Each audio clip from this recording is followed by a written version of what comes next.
One of the most important things to do before you do that, though, is to weed your collections, because the tags themselves are not inexpensive.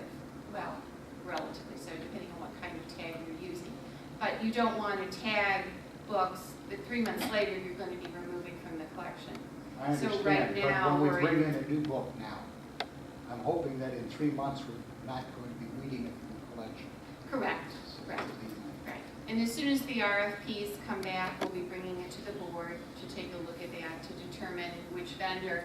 And there are not as many vendors as there used to be. They've been consolidating and merging and everything, so we'll probably end up getting proposals from 2 or 3 companies that will give us what we're looking for, tailored to our use. Anastasia and I have been visiting libraries and taking a look at different self-check units, because you want to make sure when you bring in a new system like this that it's very easy for the patrons to use, so they don't walk away, go back to the circulation desk. The whole idea is integrating it properly.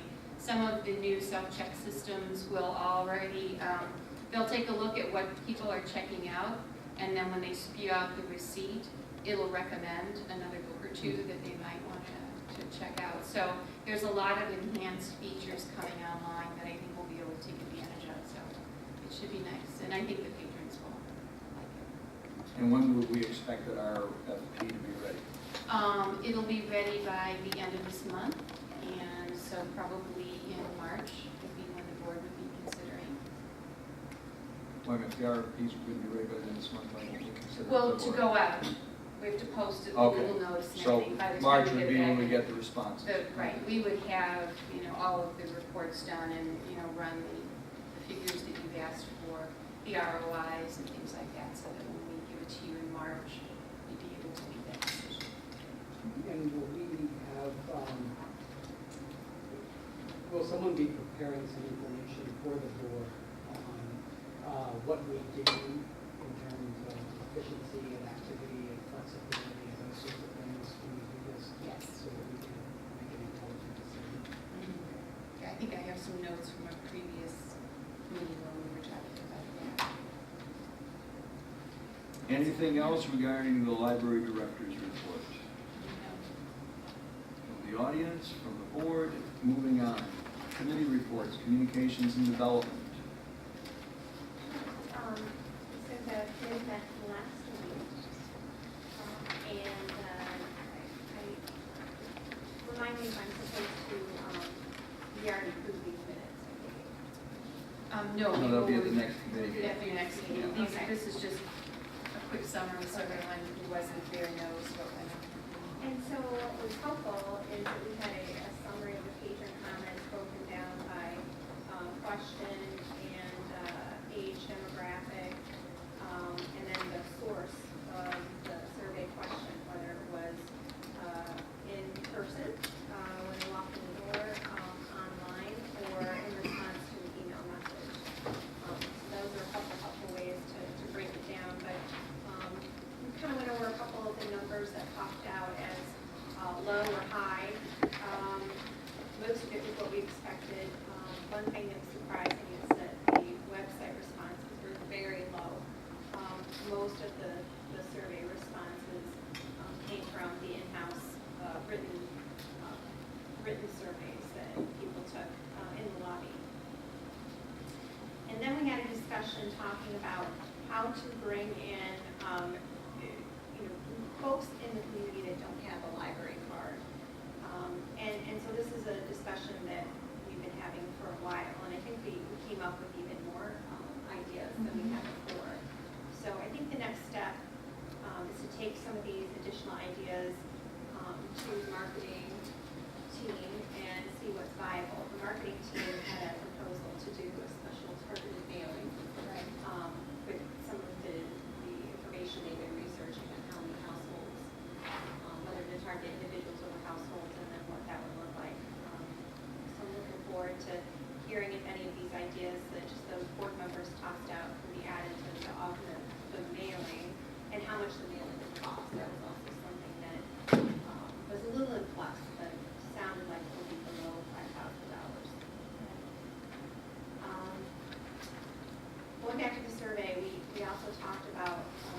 plan, because this survey from November 2016 was unique in that we had a space for the survey participants to provide their name and address. So we surely need to get back to all the folks that shared their contact information with us to make sure we acknowledge their comment, or that if they had a question or something that they needed, that they were responded to.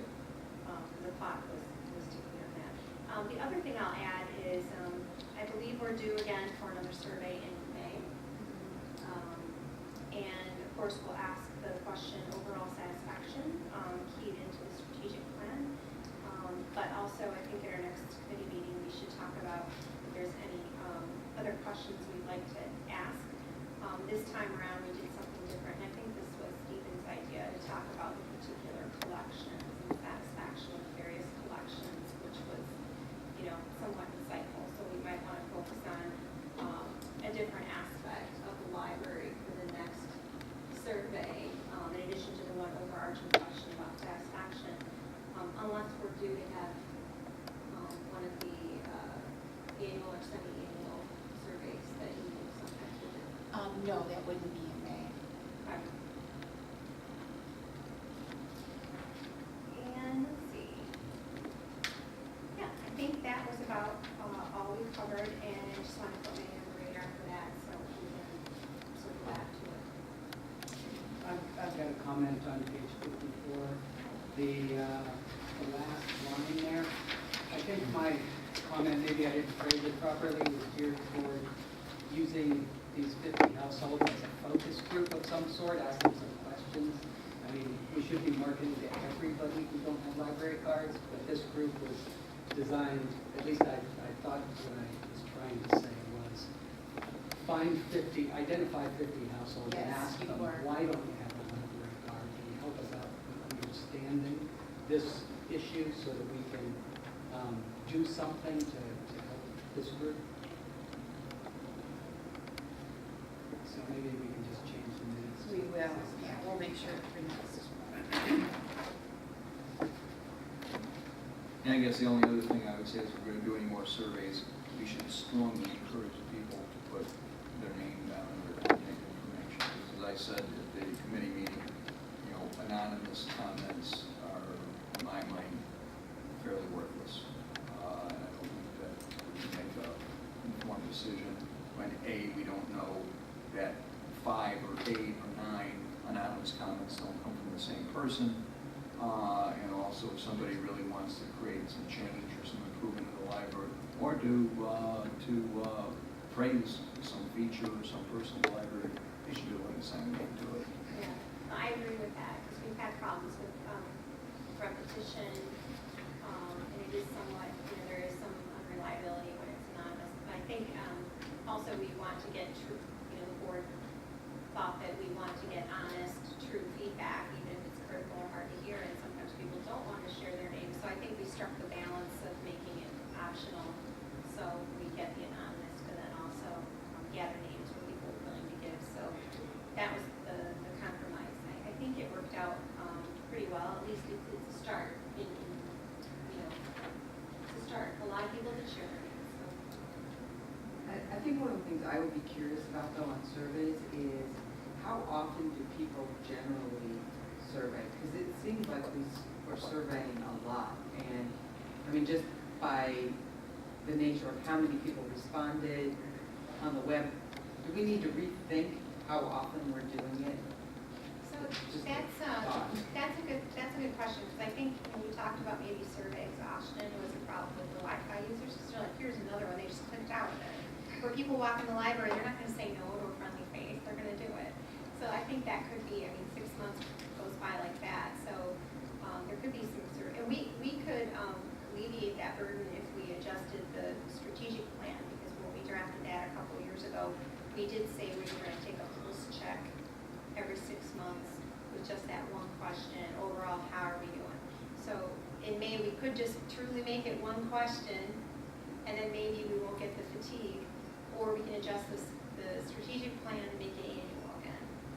Yeah, that's just a Those are thought. a couple 'Cause, options. I mean, sometimes it almost feels like we're no more than getting the feedback to do anything on it, and then we're surveying again. Sure does. And I gotta tell you, if I haven't heard much about the survey and you're already surveying me again, I'm kind of like, really? Yeah. I mean, And I think when we did the strategic plan 6 months, I mean, and Bob, you can probably remember this, who else was on the board when we did? Okay, so, I think we talked about how frequently we want to do that. We wanted to tie the strategic plan and also, Jan's performance review, all of the with the survey. So everything was connected, right? So, all the goals and incentives were aligned, and we came up with 6 months because initially we thought it's just one survey question, so it wouldn't be exhausting, but I think we have tacked on to that survey other things, which has made it a little, 5 questions in terms of the 10 questions, so, that is something we can read, because I'm feeling like too, it's starting to feel really frequent to me as well. So it's every 6 months, be queried. Yeah, according to the strategic plan, it says we ask once every 6 months overall satisfaction of the library. And that's 95% is the goal. That, it's, I think, and that's also on your Yes. review, right? And so that was just, like I said, the pulse check twice a year to see if are people satisfied, are they happy? It's a very generalized question, but it didn't seem all that frequent when we said that. And we're probably due to review the strategic plan again. I don't think we pulled it out in quite a while and adjusted it. I know we tweaked it a little bit to make it pair up with the personnel review, Jan. But other than that, I don't think we've looked. I think maybe since it's a 5-year plan, maybe that's something else that we put on the agenda just to eyeball it and see what's working, what's not, is there anything that we should adjust. It's not set in stone. And some of our priorities may have changed a little bit since we first developed it. So that could be one thing we revisit. We could pull that up soon. So maybe first quarter, we do a review of the strategic plan and see if there's anything else we might want to revisit. Anything else on that topic? If not, we'll move to the Library Resources Committee.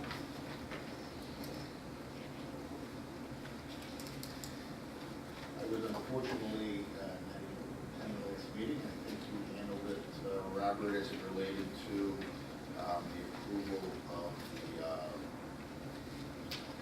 policy as it related to I-2, which was the circulating materials schedule of fees. It was a vote to approve it. Are there any additional comments relating to this policy? Of course, from my perspective, having read it afterwards, I'm assuming that the numbers of dollars that are as to maximum fees, overdue, et cetera, are somewhat of a standard milestone as it relates to what is being charged, other than where the, I believe that there was material now related to,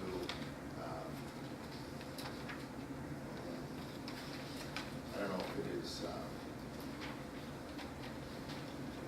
MP3 players and whatnot. Have you seen the red line version Might be helpful, No, because I had the old one, I because I missed the meeting as well, Yeah. and I asked for a red line I version have to it see on where the front changes, page. Oh, and they're mainly on the amount that you can renew, or how often you can renew. Is that correct? Yes, I believe it was in July of 2015 is when we revised a lot of our fee structure. We changed that for, the maximum fees for things like the brand new books and things like that. So this time, what we're asking is to change our renewal times to let our patrons have things a little bit longer, because that's a regular question in circulation is, can I renew this one more time? And we felt that some of our limits were probably too low and that we should increase them, and that's really, and the there's a lot of cleaning up of language and things, which it was an opportunity to do that. But we were mostly focusing on the renewal periods. And then we get a lot of comments from our patrons that they would like to see the TV series have a 2-week checkout rather than a 1 week, and so we're proposing to change that as well. I have just a comment. I appreciate you having addressed this and updated all this information. In the interim between the last meeting and this meeting, I received an email from Des Plaines Public Library, because I checked out some books there while I was out there for a meeting. And my books were due. They sent me an email, said, your books are due, we, as a courtesy, reviewed them for you. Oh, yes. Wasn't that lovely? And I still ended up returning them in the next couple of days because I was done with them. But it was so nice not to have that pressure of, I gotta get these books back, by tomorrow. It was just a very patron-friendly outreach that I would just throw out there as something we might want to consider. We actually have, Okay. our neighbors have done it. Our neighbors being Displays and Niles. I believe Niles is doing it as well, and too, don't they? Considering that how much the board focuses on statistics, we felt that it might be perceived as a way to inflate our statistics because we would have a lot more checkouts. So we had that conversation among ourselves and didn't know if that would be something that the board would be willing to consider. And so we saw this as kind of an interim. We're expanding our opportunity for people to return things, not holding on to the materials quite as tightly as we have traditionally. But it is something that some libraries are doing and patrons do like it. That's what I hear. And it doesn't renew things. If one of the items you had was on hold for someone else, it would not have renewed. These are books on how to make cheese. Nobody else. So, but it was very nice. Yeah, and it's new, it's so new in those libraries that they don't have a lot of data to share about how successful they feel that it is and whether or not they had to buy more copies because things were renewed or anything like that, which is another reason why we thought this board likes a lot of data before we would make a big change like that, and so we just didn't feel that we had those answers. Jen, when did they deploy this new approach, this Plains and Niles? Less than a year, I think, it wasn't something that the system, our current integrated library system, would allow until sometime within this last year, I believe, and so it's probably 6 months for those, our two closest neighbors. So do we have the technology in place today, the IT infrastructure, that potentially can allow us to do that if we so decide down the road? Yes, because we're all in the same consortium. So no additional investments in resources or systems or processes that. It would just be an update to our consortium. So CCS would implement automatic renewals, so all we would really have to do is set up notices to patrons, so they know if their material's renewed or not. Does it require additional staff? No. How many times do you get to roll it over? It's based on your renewal limits already in place, so you wouldn't just keep renewing things. It would just save you having to call the library to renew it. Right. Automatically. Because there is a telephone process. It would significantly reduce your late fee revenue as well. That's what I was just gonna say. To me, it depends on what it is that you're trying to drive. If you're trying to drive for late fees, then you don't want to do it. But if you're trying to be user-friendly, community-friendly, then you would do it, even if you only did it the first time. But, maybe not the second and the third time. But if you're trying to be user-friendly and you've got 6 people on a wait list, Well, it It would. wouldn't be it. okay, if It's there's a automatic. wait It would list. go along the policies that we were approving. Okay. Right. So you there's no- can't assume that it automatically is going to, because as somebody's waiting for it, it's not Okay. gonna renew. But now- So I don't have to go online to do it. Right, but now if, and again, I may have missed this, if you want to renew and you do it affirmatively, you don't just do it automatically, you call in or show up and you want to renew a book that's on the wait list, do you get to renew it? Not if someone else has got it on hold. Okay. I've been told, I mean, I do it online, and I've gotten you can't do it, because, yeah, it's like, Gotcha. oh, okay. That's good. Can I just make a suggestion? I think it's something the board should really think about, because a lot of libraries are going fine-free and automatic renewals. Fine-free. And are implementing automatic renewals. If we want to stay current with what's going on in the world, then it's something to consider, because now your patrons are going to Niles and Displays and they're getting a different experience, so they take note of that too. Is Niles and Displays going to be our benchmarks for what we're supposed to be aspiring to? No, but your patrons visit them and they're getting a more flexible experience, and they may expect that from their home library too. Okay, but I guess my point is, I remember our late mayor saying that don't tell me what somebody else does, tell me why we should be doing it besides the reason why somebody else does it. Well, patrons. I've never heard anybody tell me that they'd rather live in Des Plaines than Park Ridge. I've never heard anybody tell me they'd rather live in Niles than Park Ridge.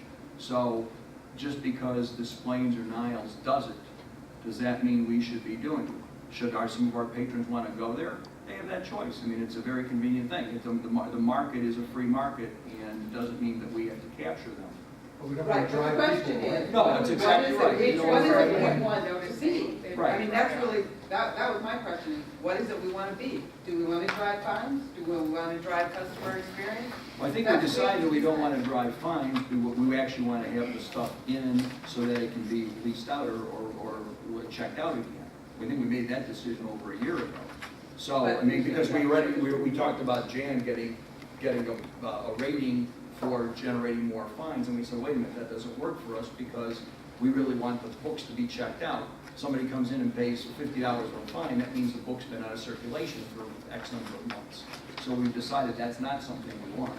I think that we made that decision already. So if I can make a recommendation, I don't know if our goal is to discover, solve all of this within a period, but why don't we, it sounds like it's been in place for 6 months, 9 months, why don't we get a full year's experience? I'm sure they're going to do a questionnaire or a customer service satisfaction survey. Get that information back, let's look at it, let's dissect it, understand it, and potentially bring it to a vote down the road. Again, it sounds interesting. I'd like a little bit more data, to Jan's point, we like data on this board. I'd like a little bit more data, but on the surface, it sounds like something we should consider. Yeah, I've spoken with other CERC managers, and they have said that their patrons are very happy with it, and it's worked well for their libraries. So, is there data though beyond the feedback that they get from the patrons or anything they might solicit out of a survey? I'm interested to know, since they implemented the policy, especially if it's been 6 months or 9 months, if that's good enough for me, I'd love to know what's happening, to date now already. Are they getting more checkouts because more people are coming to the library because they're not afraid that, gosh, I just checked it out and now it's due, and so is it bringing people in? Are the overall checkouts going up, or is it hurting because there's less on the shelf for a longer period of time and they're not turning it over? Or maybe that's not a problem because if there's a hole, they don't get the courtesy. Right, because, I mean, honestly, because it's still upholding your renewal limits and everything, Yeah. so it's just saving the patron from having to call to renew items. So we're beating them to the punch, But or saving them the extra step. Assuming they would probably renew it anyway, so, because I love this, I love that Karen brought this up, so, I would like to know though if not just they're happy with it, but is it bringing more people back to the library? Yeah, if they have that data, they should already have it, if they're gonna get it, or they're gonna look at it, I'd like to see that. I can only say for me, I don't know that it would change anything for me. I don't know that it would bring me in more or less. What it would do is save me the steps that I have to go online. And that's how I'm always going to do it. I'm always going to go online. I'm not going to call. I'm not going to come back in to renew it. I'm going to go online. See, it would bring me in more, because I always feel like when I check something out, and then I set it, it's a fiction book, and I don't get to it, and then I'm messing around with it, and I just need it longer for the tour So guide. you come in to renew it. Or I'll just go to Barnes & Noble and buy it. I'm like, it's $12, $20. I just have the convenience of having it as long as I want it. I think I would probably use the library even more, because I feel like the next day it's due again. I don't know, just maybe because I'm juggling a lot of things, but, and it's always some unique thing that'll bring me to the library to find great, but to me, those deadlines creep up on me like the next second for some reason. I think I would check out a lot more if I didn't feel like, it was sneaking up on me and then I couldn't turn it back in. I feel terrible. I'm always paying late fines. I think for families who have a lot of kids checking out different things, I mean, my kids are older now, so they're a little more responsible, or they're responsible for their own checkouts versus when they were younger and they were all in my card and who had what was back when, where is it? Is it under the car seat? Yeah, it's But, tough, right? Oh God, I've got another day to find it, take it to the car wash and find that book that's somewhere in my car. It would just be a nice, would be a lot of pressure off, I think, a lot of our patrons, just to have that. Did you know that they did that, or was it a surprise when you got the It email? was a very pleasant surprise. And I only had to come here 2 blocks that I could return it here, so it wasn't like I knew I had, or thought I had to go all the way to Des Plaines to return it. It was just, oh gosh, that's something I don't have to worry about today. I can worry about it tomorrow. Yes. But in Let me very, ask you a still question though have about to that. worry about it, because my wife How does did that? exactly that.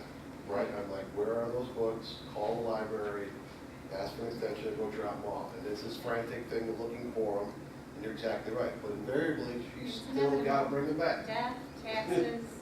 It's got to bring them back. Death taxes and returning your library books. So my question is, if, like, you get a book, and I don't always pay attention where it actually is from. In this case, Karen actually went to Des Plaines and got it, but sometimes I'll notice that a book came from one of the other libraries.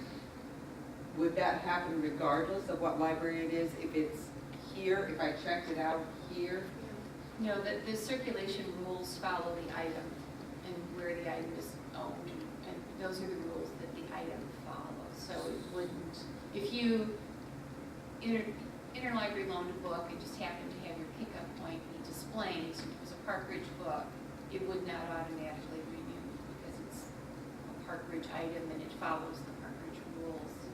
So if I happen to order a book through Park Ridge and it was a Des Plaines book, it's not automatically going to renew. I'm not sure with the interlibrary loans, if that would be, I believe it would, but I would have to check, because I don't know if there's anything different when it comes through us. But you wouldn't get a notice of that, would you?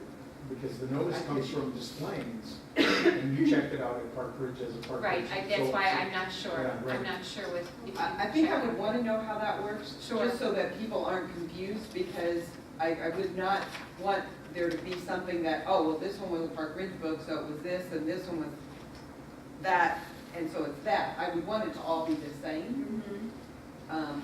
because I almost always get everything here. I'm not saying I haven't gotten the other places. but Sure, but yeah, Usually. no, it would be important to know that and make sure that the patrons knew that as well. I'd have to check on that.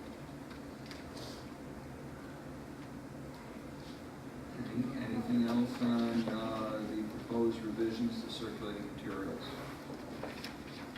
I have actually a couple of questions that relate to the minutes related to the reference that it's a common practice in libraries and that we have both a most wanted list and a holds list. And I think I asked this question at the committee meeting. When we say it's a common practice, how common is it? Where is it occurring? And is it, and how do we know it's a common practice? Well, we know it's a common practice just because a lot of us get around to other libraries and we know what other libraries' collections are. We haven't done any research to determine which libraries, even in our consortium, do this or don't do this. So it's anecdotal. We know it's common, but we don't have any numbers. And then it says that patrons seem satisfied with these opportunities. When was the last time that patrons were surveyed about holds versus the most wanted list? We've never surveyed people to my knowledge. However, in all the hundreds of comments we've received in the last 2 years with our surveying, I don't believe we've had a single one complain about the fact that we have the most wanted collection and a holdable collection. I also don't recall seeing a comment that says that they like that. I don't think that that's even on anybody's radar. No, I think people are just happy when they get the item, but I don't think they consciously, when we're asking for comments on things, that's just a routine thing. I don't think that people think too much about commenting about that. Well, I understand, but I guess then we don't know, so that's again another anecdotal thing.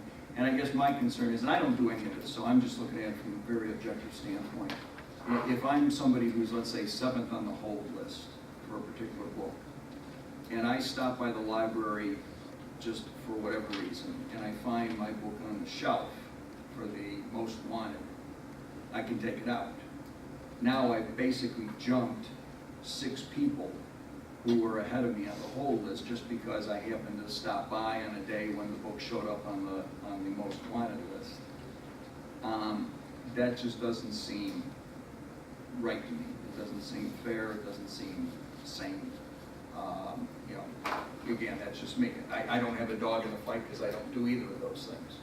But at the end of the day, I'm not sure how we would explain to the 6 people that just got jumped that, well, they could have had the book if they stopped in at 10:35 on a Thursday, because that's when the book hit the most wanted shelf, and you could have had it if you were there. I just think that these 2 principles seem to be at odds with each other. And if people, first of all, I don't think people know about this by and large. Secondly, it just doesn't seem to me like it's a consistent policy. That's just my. Actually, I kind of disagree with you, although I do agree with your last comment is this policy explained at all on our website? Or is it explained at all somewhere so the public knows that, okay, I'm online, I see that there's a waiting list, I have to wait, but maybe if I go in, get my lazy, off the couch and I come in, I might be able to find the book. And frankly, I want them to come to the library. So in another sense, maybe it's an incentive for them to come in and see the other advantages of this place, which is a great institution.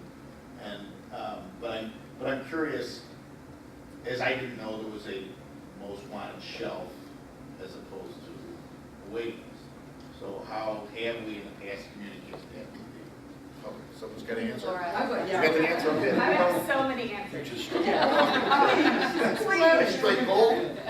So first of all, again, this is anecdotal, but take it for what it's worth. I've worked here almost 8 years, and I will say that this is a really popular collection. This is something that does take some explaining, but when someone comes in and says, I want the new James Patterson, I do a couple of things.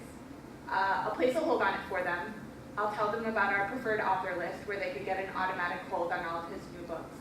And I'll also explain that they have a hold on the hold list because we buy X number of copies that are holdable. And if they're here and they're in the library, always ask if a most wanted copy might be here, because they're not holdable, but sometimes one of those might be here before their hold comes in. The hold's your insurance, the most wanted might make your day. And we do have a lot of people saying, I'm so excited, this just came out, I get a copy of it. It does incentivize coming into the library. And to me, that's a bonus. So if a copy is holdable, we're buying that number of copies. I'm always looking at those numbers. I'm always looking at this hold ratio. We don't want to get more than 4 holds on 1 copy, because that means our patrons could be waiting quite a while with a 2-week checkout. So the most wanted is separate. We're never buying as many of those. The maximum number of any title I would buy for that collection is 6. And that's for your Grisham, your Patterson, basically those 2 guys. Maybe your Lee Child. Danielle Steele, maybe. Yeah, I bumped her down a little bit. She's cranking them out lately, so. So I really do think that people understand it, and we do try to explain it to them. There's a big sign above the collection that says first come, first serve. If you were to look it up in the catalog, they are cataloged separately, so it would say non-holdable, like ask staff non-holdable. It's called most wanted in the catalog as well. So it is something we are trying to educate people on. It's right at the front of the department when you come in. A lot of people, I think, enjoy it too because it's like a small, curated collection. If you're overwhelmed by the new book room or you're overwhelmed by the fiction stack, stop there, look at your, 12 shelves it is, be on your way. I mean, I know we have a lot of people who do that too. So to me, it's a really awesome collection, and I do think that people get it. Just, and it kind of goes along with that comment, I don't think anybody's life is ruined by not being able to get the Patterson book, within a 2-week period or whatever. But I do like the idea that, if you're astute and you're on the ball, then you pay attention to walking into the door. Well, and it's a matter of chance. You may check 10 times and it's not on the shelf because they're very popular books. So, some people would rather have that assurance of the hold. And they'll also take their chances and try to catch it when it comes in. But it gives them that backup of still having that hold. And others just do not like to place holds. They want to be impulsive and pick it up when they see it. So it serves several needs. And if a person has it on hold and they come in and find a copy on the most wanted shelf, when they go downstairs in circulation and check it out, it takes their name off the list so that the next person who was 6th in line is now 5th in line. So, it's an advantage in that way too, that it makes that list shorter if someone just happens to find one of these other copies and check it out. Laura, I appreciate your comments from the standpoint that I have never asked a librarian what that shelf was for. I've taken books off of there, but when I always read first come, first serve. I thought, wasn't it that way for every book in the library? If I get that first book, I get to take it. You should take it. That's a good point. Maybe we need to. I'm just wondering if there's a better way to publicize what you just said, because I never understood it, even though I've taken books off that shelf. That's a great idea. And I've always known they were good ones. The ones everyone's talking about. I have a comment very germane to that. I looked on Overdrive, which is a service if you want to download a book from or borrow an electronic book through our library.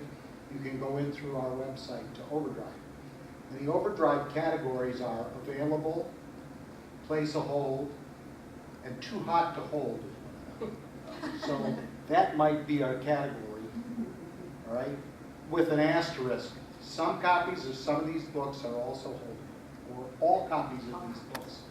All of these books are also holdable, or they're, wordsmith that, but too hot to hold may be your Another library works that called them the Lucky Day. lucky day.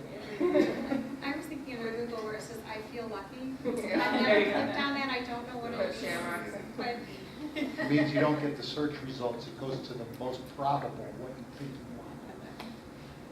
oh, I'm going to try that. I never feel lucky though. I've just been spending some time here looking at our website, and I can't find anything on here quickly that tells me that we've got as a most wanted shelf an alternative to holds. In fact, I don't see that anywhere on the website. And again, I'm just skimming it as quickly as possible to try to cover all the bets. So I'm not sure necessarily that that we're informing our patrons, especially those people that are putting holds on, that they've got an option to that, and it's most wanted, and that A, some most wanted person can jump their number, or B, they can improve their number by showing up on a regular basis. It's not on the website, or at least it's not easy to find. If it's buried in there somewhere, I can't say, but I just spent the last 2.5, 3 minutes looking for it, and it's not on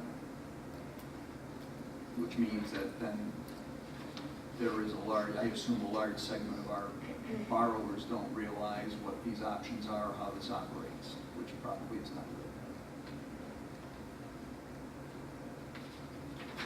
good. So it sounds like the action. And that's the point. So maybe to Bob's point, maybe take a look at our website, Jan, and Sure, I put see a if, note on I was curious if this, I can ask you a question.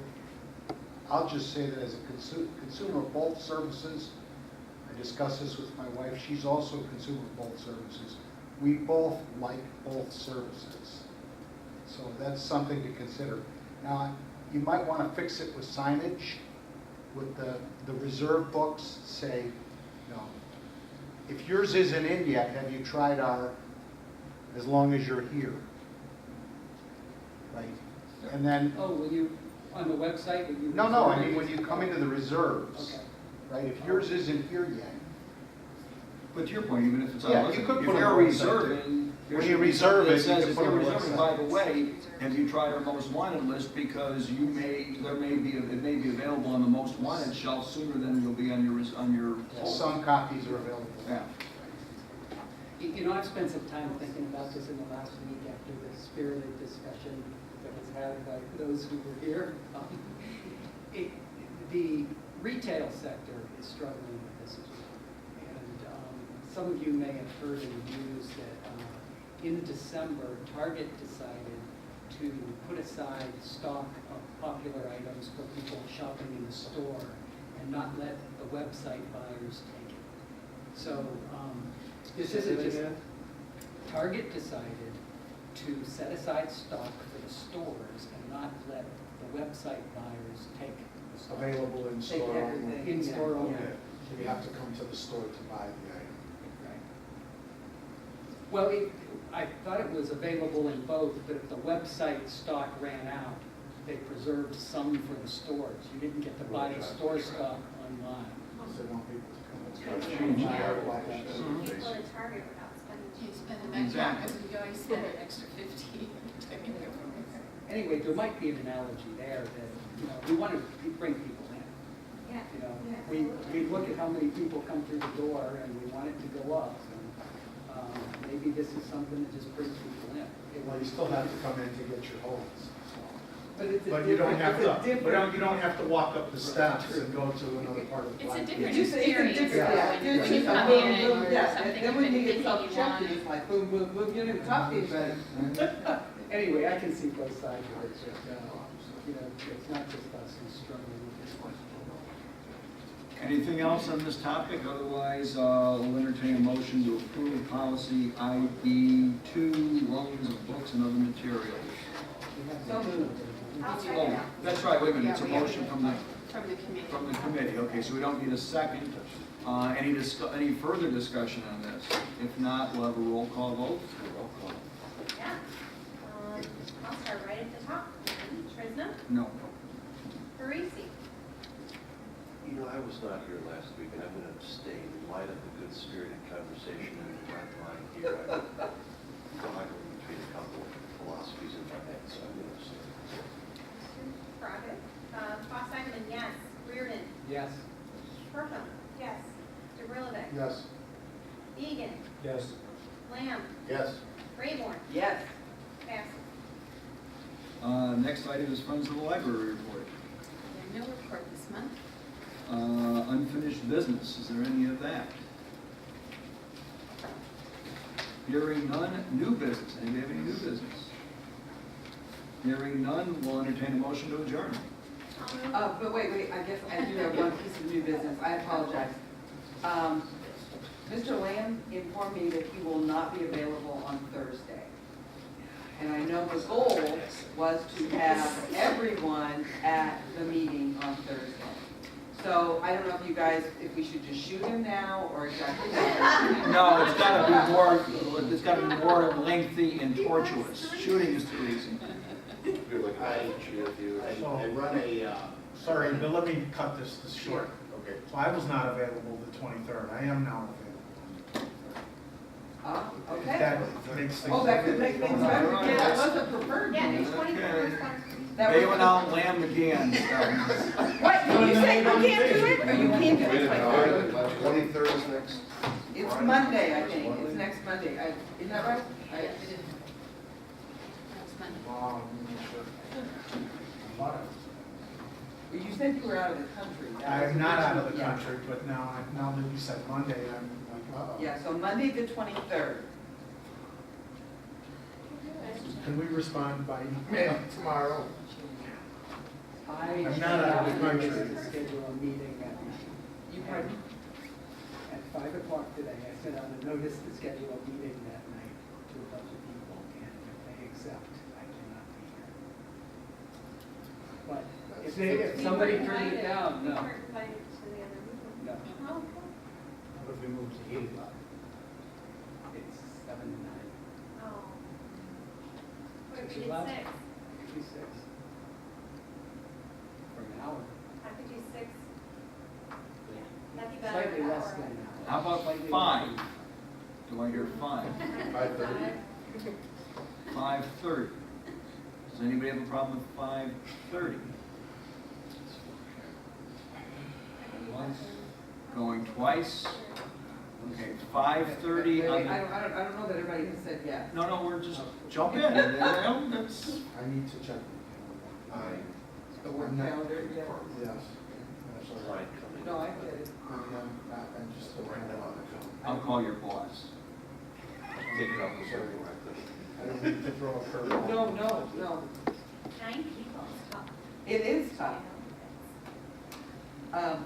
Maybe what we have to do is get people to respond back if that works, maybe tomorrow. That's When will fine. you know, Mike, if your meeting is going to be a go?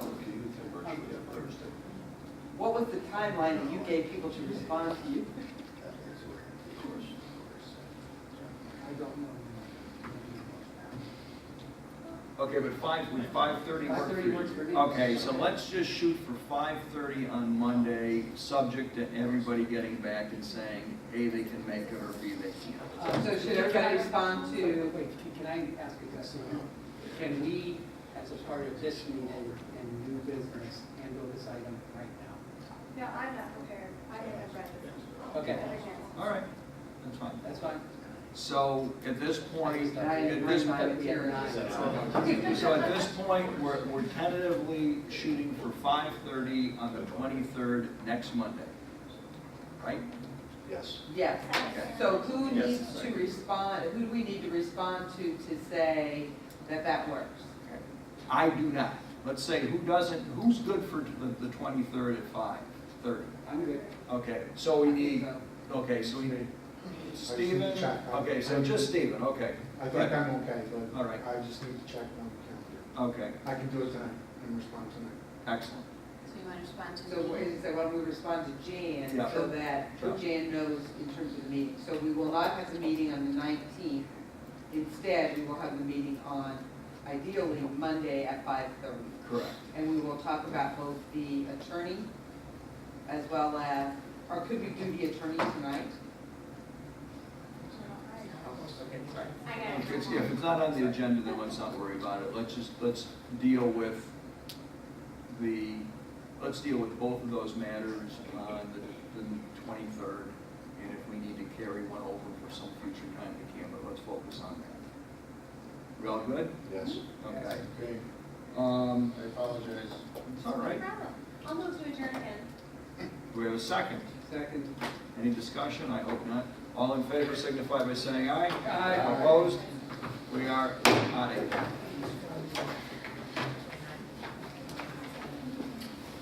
Mr. Reardon? Yeah, So by the time